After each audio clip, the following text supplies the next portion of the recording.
fazer a leitura da palavra de Deus. Fique em pé um pouquinho para descansar. Atos 10, 34. Vai aparecer no quadro aí? Vai ali. Então Pedro começou a falar. Agora percebo que Deus não trata as pessoas com parcialidade, mas de todas as nações aceita todo aquele que o teme e faz o que é justo. Vocês conhecem a mensagem enviada por Deus ao povo de Israel, que fala das boas novas de paz por meio de Jesus Cristo, o Senhor de todos. Sabendo o que aconteceu em toda a Judéia, começando na Galiléia, depois do batismo que João pregou, e como Deus ungiu a Jesus de Nazaré com o Espírito Santo e poder, o qual andou por toda parte, fazendo o bem e curando todos os oprimidos do diabo, porque Deus era com ele. Nosso Deus e nosso Pai, pedimos a tua bênção, a tua graça, em favor de todos nós que vamos ouvir a tua palavra neste momento. Em nome de Jesus, amém. Pode sentar.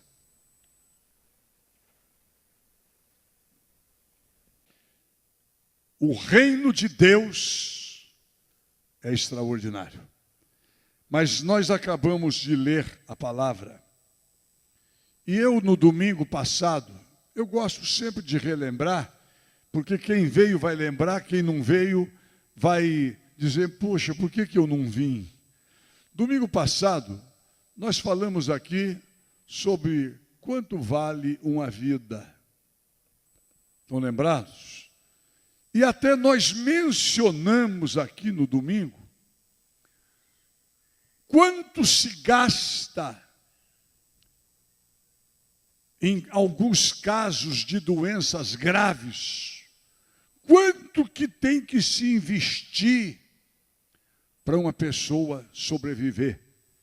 E eu estou lembrado de um amigo que eu tenho aqui no Pará, ele ficou quase 3 meses num dos hospitais mais caros de São Paulo, com um problema gravíssimo, e isso não foi hoje não, tem uns 7 anos, ele me disse, pastor, eu gastei R$ 1 milhão.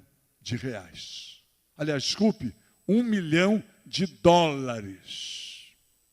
Ficou lá uns 3 meses, mas sarou. Quanto vale uma vida? Não vale 3 milhões, não vale 5. Para uns não vale nada.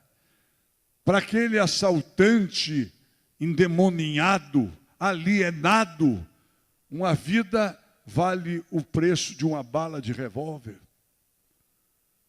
Uma vida, para o drogado, não vale nada.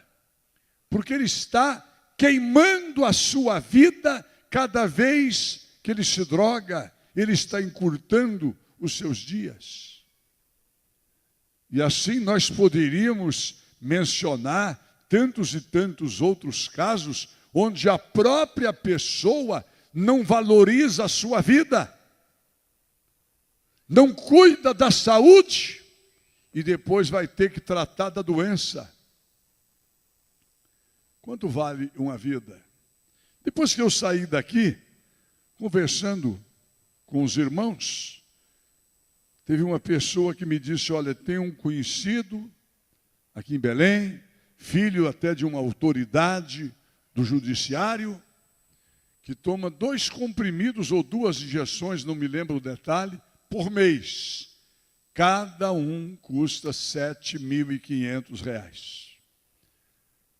A família toda, com certeza, está mobilizada para salvar aquela vida. Mas hoje eu vou além. E a alma, quanto vale? Nós observamos na palavra de Deus nesta noite como que Deus ama salvar uma pessoa.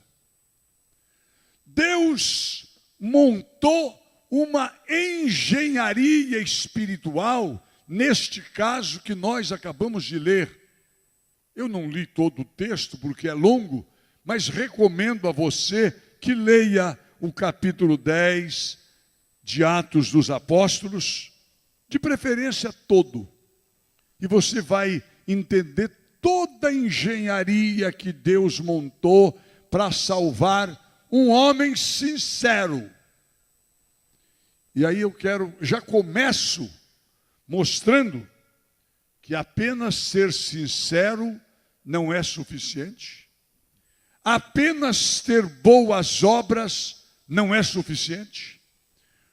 Porque aquele cidadão chamado Cornélio, ele era um homem do bem, ele era um homem que acreditava em Deus.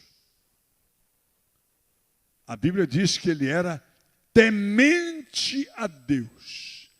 E vamos aqui explicar essa palavra. Temente a Deus não significa pessoa que tem medo de Deus. Não. É a pessoa que respeita. É a pessoa que procura fazer o melhor que pode para agradar o Pai dos céus. Ele era um homem temente a Deus. Ele não conhecia o projeto de salvação, mas na sua maneira de crer em Deus, ele vivia uma vida de piedade. Diz a Bíblia que ele fazia esmolas, ele era uma pessoa abastada, ajudava aqueles que ele podia ajudar, orava e jejuava. Orava, jejuava, praticava o bem, era temente a Deus, mas não era salvo. Tem muitas pessoas que confiam nas boas obras. Eu não desejo mal para ninguém, eu procuro fazer a caridade. Eu acho que isso aí vai contar. Meu irmão, aquele homem fazia tudo isso. Deus o amou, porque Deus ama não só quem é bom, mas Deus ama também os piores. Tanto é que Jesus falou, o são não precisa de médico, sim o doente. Eu não vim por causa dos não arrependidos, dos que não precisam, eu vim buscar o pecador. Eu não vim buscar o salvo, eu vim buscar o pecador e pregar para ele o arrependimento. Vamos ver a engenharia que Deus montou para começar a igreja nossa. A igreja minha, sua, de nós que somos brasileiros, começou lá na casa de Cornélio. Porque até naquele dia, naquela hora, naquele mês, naquele ano, não tinha nenhum estrangeiro na igreja. A igreja era uma igreja de judeus. Os apóstolos, eles tinham entendido de início que como Jesus era um judeu, e Jesus veio para os seus, e ele tinha dito, os seus não o receberam, mas a todos quantos receberem, deu-lhes o poder de serem feitos filhos de Deus. Mas a igreja não entendeu isso de início. A igreja, composta de homens judeus, de mulheres judias, começou a pregar o evangelho apenas para os parentes, para os amigos, nas sinagogas. Quando a palavra tinha dito, ide por todo o mundo. E lá estava o Cornélio, Lá estava o Cornélio, sempre orando, sempre jejuando, sempre temendo a Deus. E um dia, enquanto ele orava, um anjo de Deus apareceu para ele. Um anjo de vestes resplandecentes e disse para ele: Cornélio, tuas orações, tuas esmolas têm chegado perante Deus. Veja que coisa impressionante. Mas não era suficiente para salvá-lo. Manda alguém a Jope, lá na casa de um homem chamado Simão, curtidor de couro, perto do mar. O anjo deu todos os detalhes. E traga Pedro, Simão, chamado de Pedro, porque ele vai dizer para vocês as palavras de vida eterna. Imediatamente, aquele homem manda seus servos viajar até Jope. Não era tão longe, mas naquele dia não tinha avião. Naqueles dias não existia avião, não existia carro. Não sei se eles foram de montaria ou talvez numa carruagemzinha. Foi viagem de dia inteiro. Entre a visão, eles viajarem, o Pedro voltar, foram quase 4 dias. Mas tinha um esbarro aí, tinha um embaraço. Pedro era judeu. Judeu não se misturava com estrangeiro. Interessante, era tão radical o judaísmo que nem entrar na casa de um estrangeiro, se hospedar, comer na mesma mesa, eles não faziam. E Pedro estava orando, 3 horas da tarde, e ele teve um arrebatamento. E ele teve uma visão. E ele viu algo como se fosse uma toalha, um lençol, que descia na presença dele, vindo do céu. E ali estava tudo que um judeu não podia comer. Talvez tinha um pernil assado, né? Talvez tinha lá uma caldeirada de filhote, uma caranguejada, uns camarões, a milanesa desse tamanho, né? Já deu até fome. Pois bem, e mais outras coisas que judeu não podia comer. O judeu só podia comer o peixe de escama, o ruminante que tivesse os cascos partidos e assim por diante. E uma voz dizia para ele: Pedro, coma. Para ele foi um choque. Foi um choque. E ele disse: Senhor, eu nunca comi coisa impura. E Deus lhe falou: não faças impuro o que Deus purificou. 3 vezes ele viu a mesma visão. Não faças impuro o que Deus purificou. E ele acordou daquela visão, despertou daquela visão, daquele arrebatamento, e ele ficou pensando: o que significa isso? O que significa isso? Naquela hora, os homens chegaram na casa de Simão, o curtidor, e perguntaram por Pedro. E de repente o Espírito Santo falou para ele: vai com estes homens que estão aí. Não deu nenhuma explicação de detalhe, apenas disse para Pedro: vai com eles. E eles não eram judeus. E o Pedro viajou e levou alguns outros com ele. Ao chegar na casa de Cornélio, eu creio que o Cornélio fez, qualquer um de nós faria, não conhecendo a Bíblia. Primeiro, que ele era um homem religioso. Era um homem temente a Deus.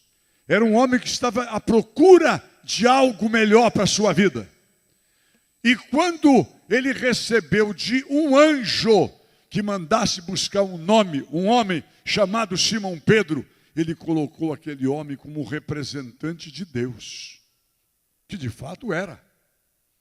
Ao chegar Pedro na casa de Cornélio, o Cornélio foi correndo diante de Pedro, se ajoelhar aos pés de Pedro. E o Pedro o levantou e disse: levanta-te, eu sou um homem igual a você. Adoração só a Deus. E aí Cornélio tinha reunido amigos, familiares. E Pedro perguntou para ele: por que você mandou me chamar? Até ali, Pedro não sabia de nada. Ele estava obedecendo a ordem de Deus. E aí o Cornélio contou os detalhes da visão do anjo, que deu o nome, o endereço, o nome do dono da casa onde estava.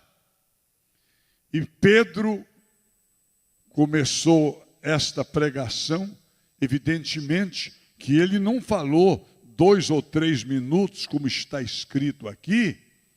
O apóstolo Lucas, escritor dos Atos dos Apóstolos, ele pegou uma síntese, o resumo da pregação de Pedro, que nesta noite eu faço questão de repetir as palavras que Pedro disse. Eu parei no versículo 38, onde ele diz que Deus ungiu Jesus de Nazaré com o Espírito Santo e poder, o qual andou por toda parte, fazendo o bem, curando os oprimidos do diabo, porque Deus era com ele. E aí Pedro continua dizendo: nós somos testemunhas de tudo o que ele fez na terra dos judeus e em Jerusalém, onde o mataram, suspendendo-o no madeiro, na cruz. Deus, porém, o ressuscitou no 3º dia e fez que ele fosse visto, não por todos do povo, mas por testemunhas que designara de antemão, e por nós que comemos e bebemos com ele, depois da ressurreição dos mortos. Ele nos mandou pregar ao povo, testemunhar que foi a ele que Deus constituiu juiz de vivos e mortos. Todos os profetas dão testemunho dele, de que todo o que nele crê recebe o perdão dos pecados mediante o seu nome. Pode aplaudir. Você observou a maneira objetiva como Pedro explicou para aquele gentio o projeto de Deus. Deus mandou Jesus de Nazaré, ungiu ele com o Espírito Santo, poder, unção, graça. E ele pregou, e ele operou milagres. E ele mostrou o caminho da salvação. E ele mostrou a vereda da paz. E ele mostrou aos pecadores, como o próprio Pedro disse no dia da cura, daquele milagre extraordinário na porta do templo. Ele disse: arrependei-vos, pois, e convertei-vos, para que os vossos pecados sejam cancelados e venha o tempo de paz, de refrigério, pela presença do seu Cristo. A mensagem de salvação, ela é simples. Todo aquele que nele crê não perece, mas tem a vida eterna. Mas eu fiz questão hoje de mais uma vez mostrar o valor de uma alma. Deus, além de ter providenciado o plano de salvação para toda a humanidade, ele viu um gentio, um não-judeu. E o Senhor Jesus viu que a sua igreja, que estava crescendo abençoadamente, mas estava num caminho que não era o completo. A igreja estava evangelizando só judeus. E Jesus tinha mandado pregar o evangelho no mundo todo, a toda criatura, a judeu, a egípcio, a qualquer pessoa, de qualquer lugar. E agora, eis Pedro pregando na casa de um estrangeiro, de um gentio. E não foi nem preciso Pedro fazer apelo.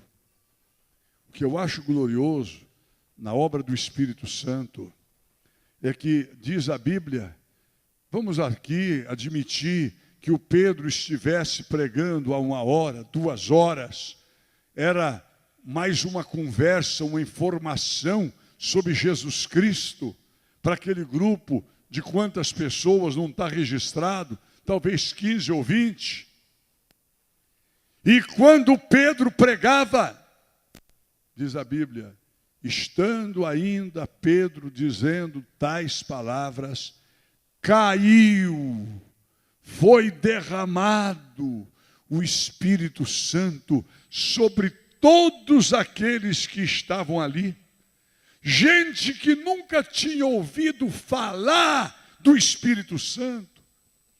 Gente que nunca tinha ouvido falar do plano de salvação, estavam ouvindo pela primeira vez.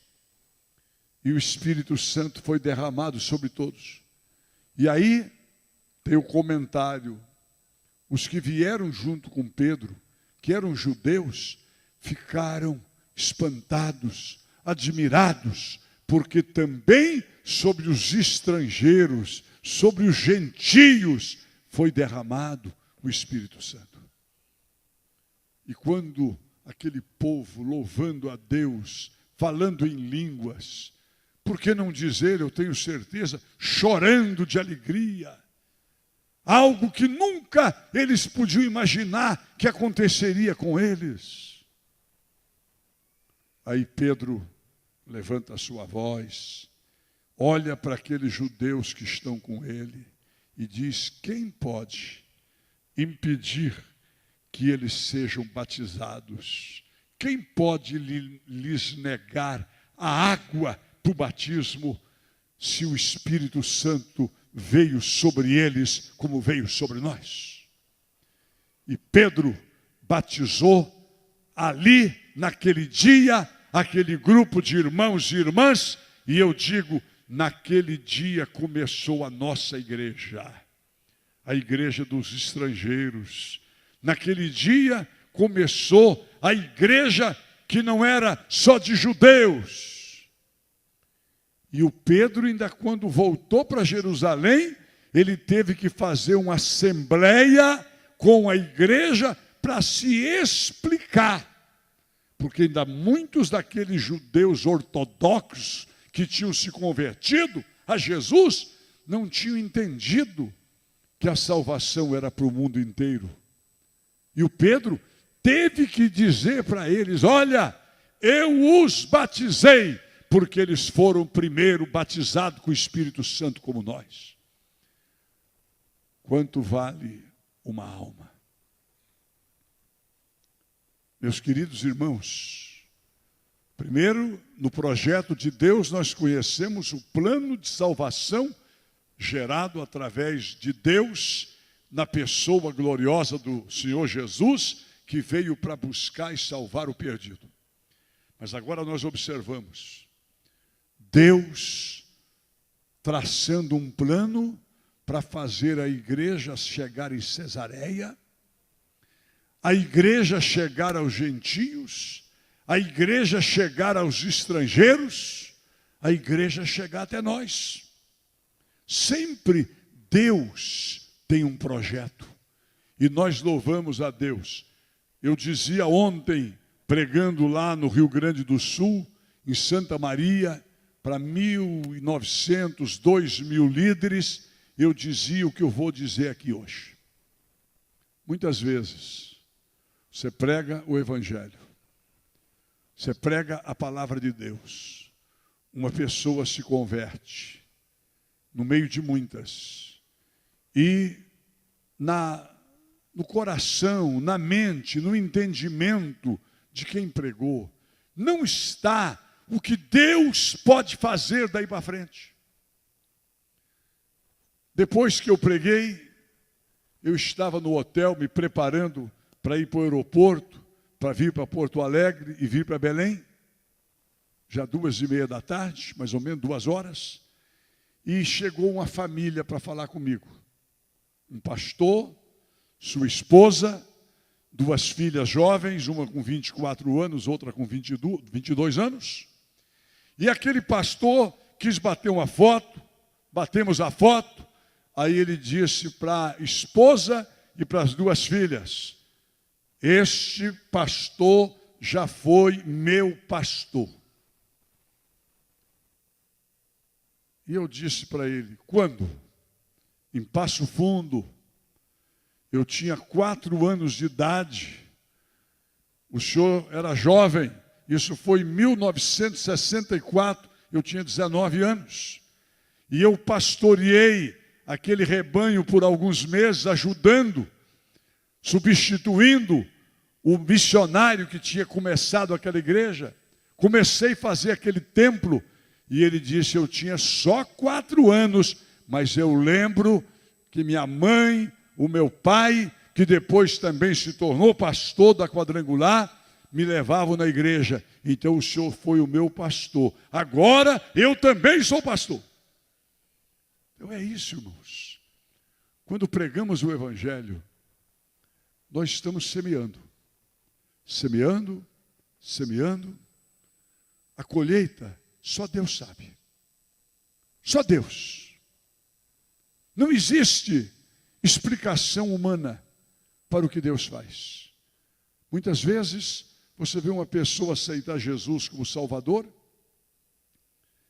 e daqui a algum tempo, aquela pessoa está liderando célula, liderando grupos, daqui a pouco, aquela pessoa é elevada a uma categoria ministerial, se torna pastor, se torna pastora, se torna uma bênção, cresce no reino. E quem semeou? Você. Toda semeadura tem colheita.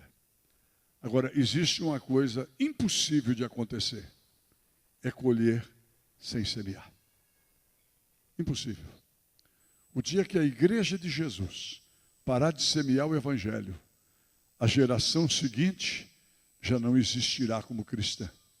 Por isso, nesta noite, eu tenho 2 orações para fazer junto com vocês. A primeira, eu quero orar por aqueles que hoje estão ouvindo o Evangelho, como Cornélio, bem intencionados, religioso, homem bom, homem que chamou a atenção de Deus pelas suas boas intenções, mas que não era salvo. Porque só tem um jeito de ser salvo, é aceitar o plano de Deus de salvação em Jesus Cristo. Só um, não tem 2. Há um só Deus, um só mediador entre Deus e os homens, Jesus Cristo, o homem. Ele veio buscar e salvar o perdido. e eu concluo este raciocínio, a Bíblia não continua contando a história de Cornélio, porque o livro dos Atos dos Apóstolos, ele é um livro resumido. É um livro resumido, que conta os melhores momentos da igreja. Mas eu tenho o direito de imaginar que aquele homem, Cornélio, que recebeu uma vitória tão extraordinária, primeiro, de um anjo visitá-lo. E também é bom a gente lembrar, por que o anjo não pregou o evangelho para ele? Por que o anjo não disse para ele, Cornélio, tem Jesus Cristo que é o Salvador, você não quer aceitar Jesus? Porque essa não é a missão dos anjos. A missão de pregar o evangelho é minha, é sua, é nossa, é de cada salvo. Jesus falou, sereis minhas testemunhas em Jerusalém, Judeia, Samaria, Belém do Pará, em todo lugar, onde você andar, você é testemunha do Senhor Jesus. Olha lá, o anjo poderia ter resolvido tudo ali, mas ele disse, vai lá, manda buscar o Pedro. Eles foram buscar o coitado do Pedro, já velho, né? Tem que viajar um dia inteiro, não sei se a pé, não sei se de carruagem, mas andou um dia todo para chegar lá, pregar para aquela família, e aí a obra de Deus aconteceu. Quem nesta noite precisa ser salvo por Jesus? Quer ser, quer tomar a decisão e dizer, eu quero ser salvo. Talvez como Cornélio, você é cheio de boas intenções, só falta entregar sua vida para Jesus. Vamos ficar aí.